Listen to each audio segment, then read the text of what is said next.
Мы – поколение независимости. Творческий проект под таким названием запустил телеканал СРРК совместно с кинотеатром Сарыжайляу. Здесь о незаурядной молодежи, которая вносит свою лепту в развитие страны. В сегодняшнем выпуске мы расскажем о спортсмене-горняке.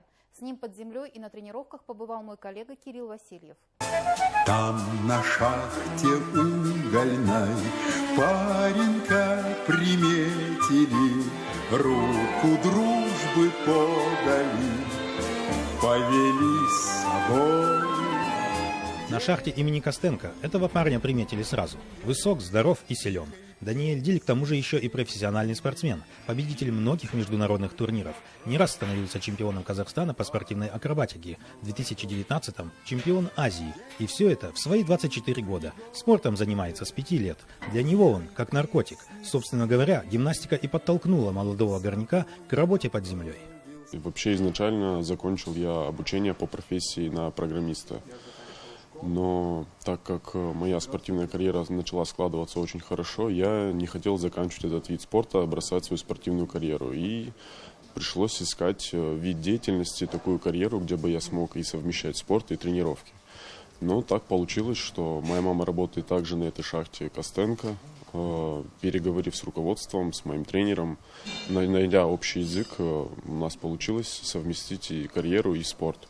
Потому что любой другой вид деятельности я не находил, чтобы у меня был такой график, когда бы я мог тренироваться.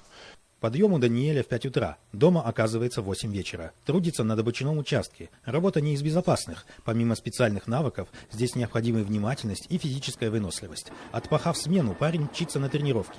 К слову сказать, они ежедневные. И там тоже требуется недюжинная сила. По словам наставников, молодой горняк тренируется как заведенный. По нему и не скажешь, что пару часов назад он вышел из забоя. Самое главное – терпение. Терпение и трудоспособность. Что у Даниэля есть и терпение, и трудоспособность. Вот, потому что очень многие не выдерживают. У нас очень консервативный вид спорта, тяжелый, и многие спортсмены не выдерживают и уходят. Вот. А Даниэль, он очень упорный. Он сам по себе человек такой, знаете, энергичный, жизнеспособный, веселый, поэтому по нем никогда не видно, чтобы я не видела, чтобы он прям вот такой был уставший, унылый. Он всегда бодр, весел, поэтому вот нету такого ощущения, что, конечно, тяжело, но он никогда этого не показывает. Уже в таком возрасте, когда ты ездишь на международные соревнования, выступаешь за Казахстан на мировой арене, ты уже на тренировках не то, что отрабатываешь какие-то элементы, делаешь их лучше, чище, но ты просто уже кайфуешь, получаешь от этого удовольствие.